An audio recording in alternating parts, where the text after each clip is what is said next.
Às vezes nós esperamos, ficamos olhando para um irmão para ver como é que Deus vai dar a chicotada nele. Para que lado ele vai se mexer quando receba o chicote? Ficamos olhando para ver isso, para tentar enxergar. Deus lhe deu o chicote, a pessoa se mexeu para um lado, e veio o chicote e se mexeu para o outro. Então nós queremos ver isso. Mas Deus vê a pessoa de uma outra maneira. Através da fé, se consegue alcançar um ponto maior de comunicação com Deus. A grande necessidade hoje no povo cristão não é um conhecimento de teologia, precisamos da teologia. A grande necessidade do povo cristão hoje não é ter nas igrejas bonitos corais, conjuntos, cantores. Existem, e graças a Deus, pessoas boas, pessoas com ministério, com dedicação, pessoas com propósitos.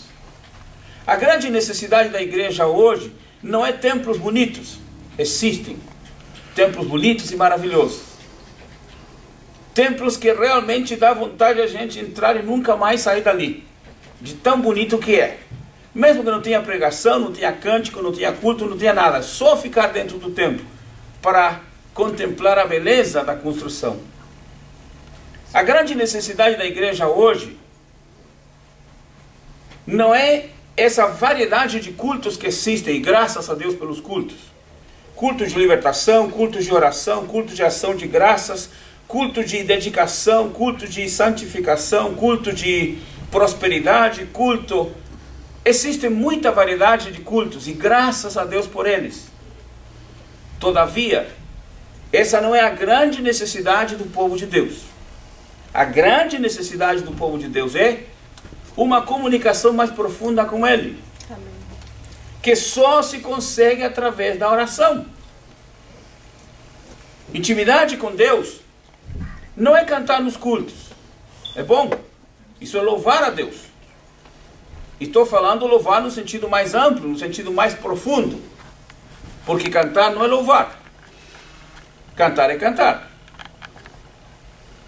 Louvar é um pouquinho mais do que cantar.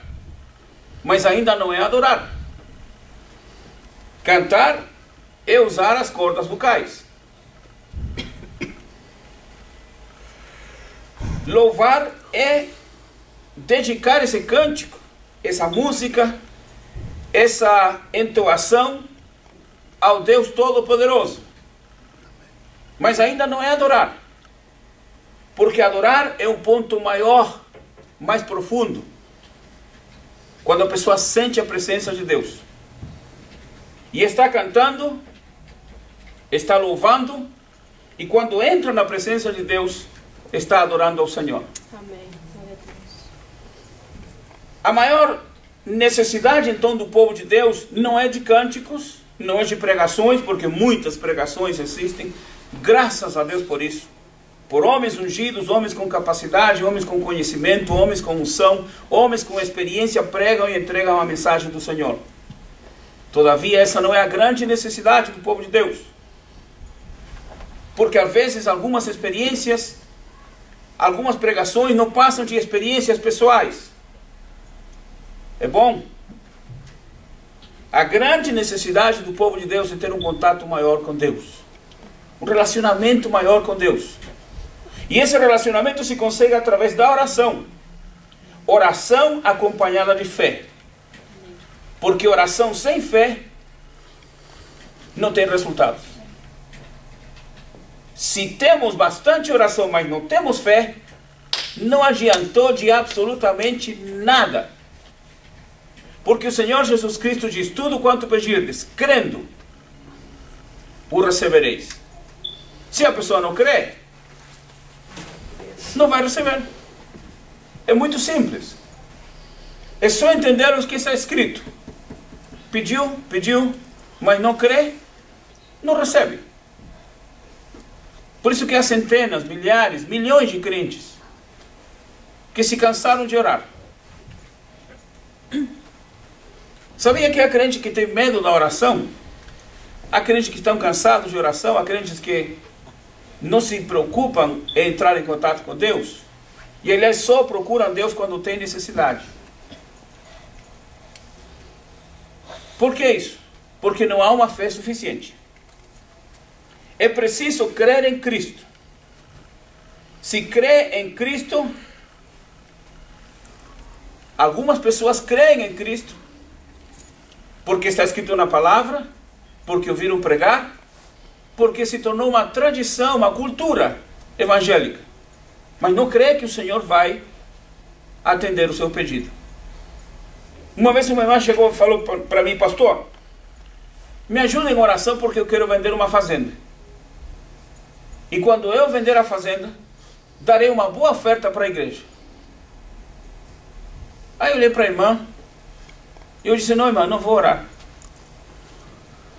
Ela: por que, pastor? O senhor não entendeu o que eu disse? Falei: entendi. Entendi que a irmã me falou, pedindo oração, para vender a sua fazenda, porque quando vender a fazenda, a irmã dará uma boa oferta para a igreja. E eu respondi que não ia orar pela irmã. Ela falou: por que, pastor? Falei: porque o seu propósito diante de Deus está sendo interesseiro, comerciante, mesquinho. Você não está demonstrando fé. Por que, pastor? Porque você diz: quando eu vender a fazenda, darei uma boa oferta. Por que não dá uma boa oferta primeiro? Ou você não crê que Deus vai lhe ajudar para vender a fazenda? Falei: eu não estou preocupado com o seu dinheiro. Não estou querendo que você dê uma boa oferta. Isso é um compromisso seu com Deus.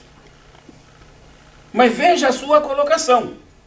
Se o Senhor me abençoar e vender a fazenda, eu dou a boa oferta. Logo, eu entendo que se o Senhor não ajudou e não vendeu, também não se ganha oferta nenhuma. Porque Deus não merece. É assim que 99% dos crentes se fazem com Deus.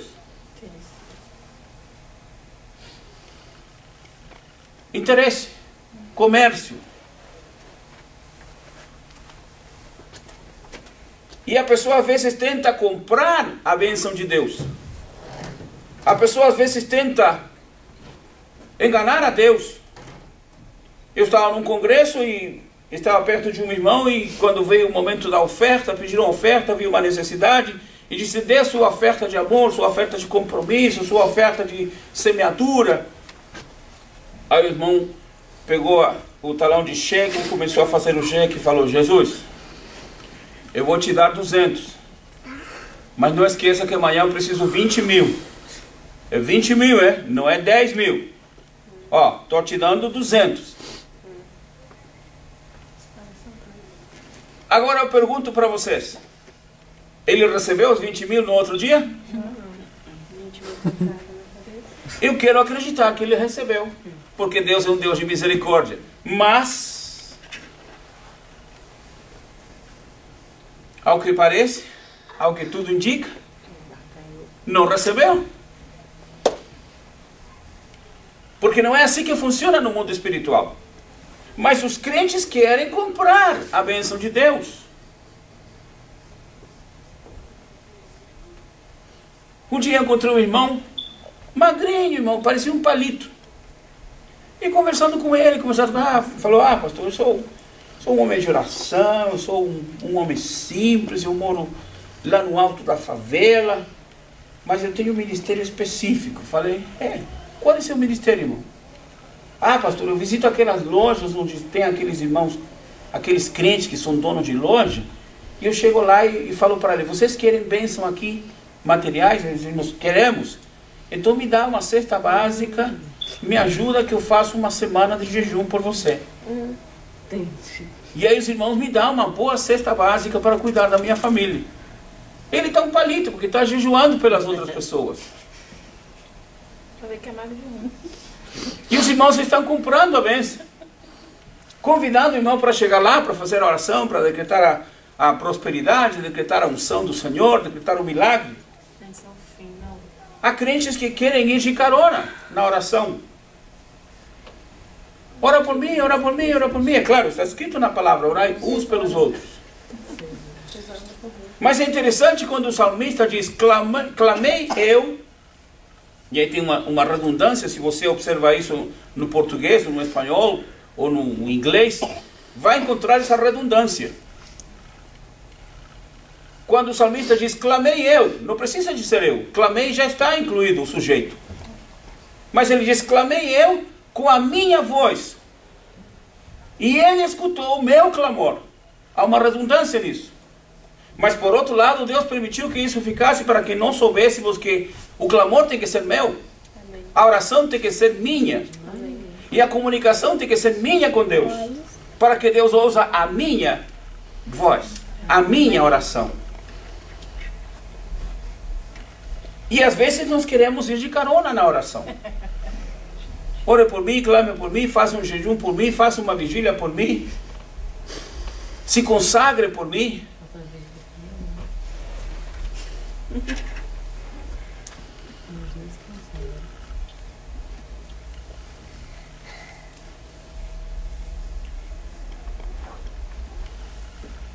A pergunta seria, o que é orar? E teríamos muita resposta, mas eu coloquei aqui, orar é falar com Deus em intimidade. Tem pessoas que quando vão orar ao Senhor fazem uma oração, uma modificação da sua voz, fazem uma impostação da voz.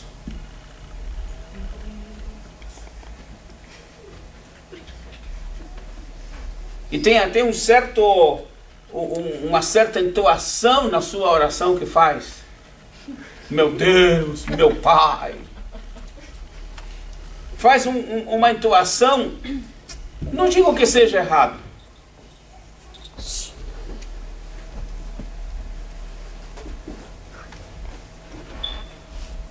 Um irmão está orando por outro irmão simples e diz, Senhor, a sintomatologia comportamental do teu servo. E o irmão ficou olhando e falou, o que é isso, meu Deus? Misericórdia. O irmão ficou apavorado, falou, Jesus, o que é isso? Será que precisamos fazer esse tipo de orações? Não devemos falar de qualquer maneira para Deus, mas não precisamos usar técnicas para falar com Deus. Não há necessidade disso. É claro que se a pessoa tem uma linguagem mais polida, uma linguagem mais técnica, mais acadêmica, e está no meio de acadêmicos, faça uso disso porque todo mundo vai entender. Mas o irmãozinho simples, quando escutou isso, ficou olhando e começou a chorar. Falou, Deus, e agora? O que vai acontecer comigo? Ele pensou que já estava decretando a extrema unção para ele. Ficou apavorado. O que é orar? Orar é falar com Deus em intimidade. É um escutar. Aqui entra um segredo importante na oração. Que a oração não seja só um monólogo. Uma só pessoa falando.